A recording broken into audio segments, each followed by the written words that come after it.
Well, Steve Jobs is now on his third medical leave in 7 years, and some investors are demanding that Apple's board release its succession plan. There'll be a vote on that proposal today at Apple's shareholders meeting. One man with an authoritative view on what Apple directors should and shouldn't do is Bill George. He serves on the boards of Goldman Sachs and ExxonMobil. Bill is the former CEO at Medtronic. He now teaches at the Harvard Business School. Bill, I understand that you oppose this proposal. I want you to explain to us why, because given the circumstances around Steve Jobs' medical leave and Apple's record of disclosure, you can't blame investors for wanting to know a bit more. Well, Eric, first of all, it's good to be back on the show with you. And second, I think we should all be praying for Steve Jobs' health.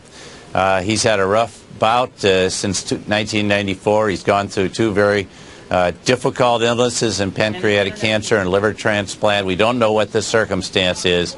But the company has gone through these before and come out very well. And he has showed his face with President Obama, which I was very pleased to see, and I'm sure he's in active contact with the company.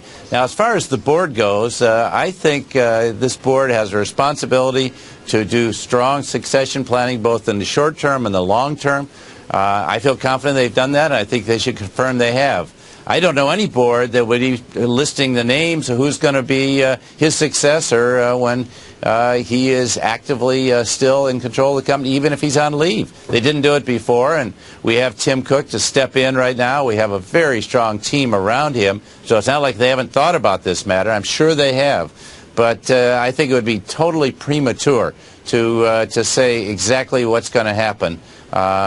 And it frankly reminds me of other circumstances. McDonald's went through losing two CEOs in 1 year, and Jim Skinner was appointed, and the company's done spectacularly well. So I think it's not appropriate for the board to go further than to say they have a succession plan in the short term and in the long term for the company, and those circumstances always have to be evaluated at the time.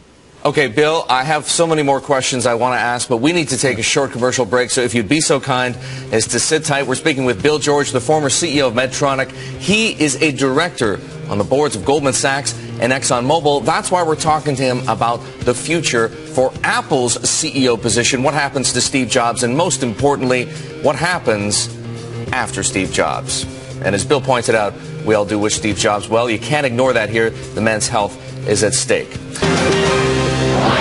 Back to our conversation with Bill George, former CEO of Medtronic and a current director at Goldman Sachs and ExxonMobil. We are talking about what Apple's board needs to do. There's a shareholder proposal on the table that will be voted on at today's Apple shareholders meeting, Bill, in which shareholders, or at least one group of shareholders, wants the board to disclose its plans for replacing Steve Jobs and to explain how Apple is nurturing its executive team. Now, as we were saying before, you oppose this proposal because it would require Apple to list the names of executives who are in the running to replace Steve Jobs. But how about this?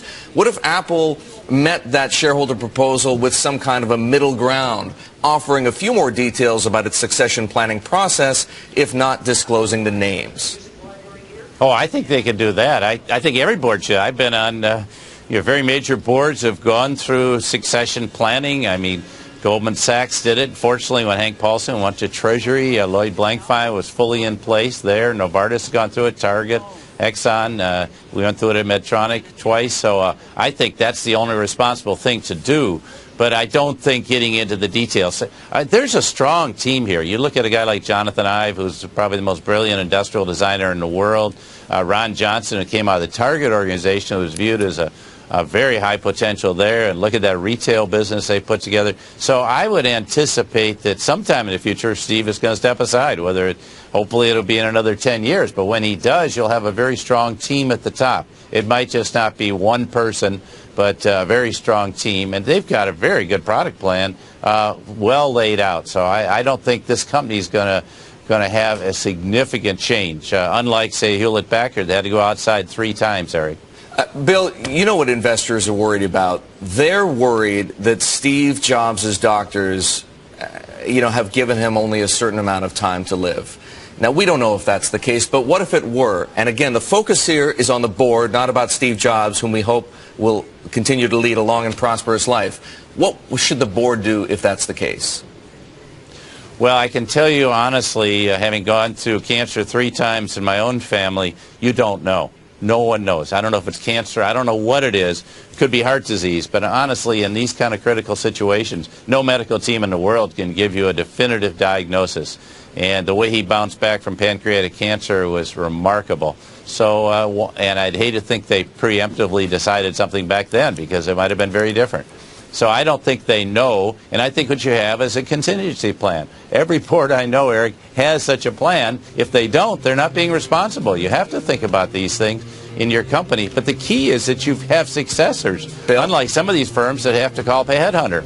Bill, we have to run. Thanks so much for joining us. Bill George on what Eric. Apple's board should do at today's shareholder meeting.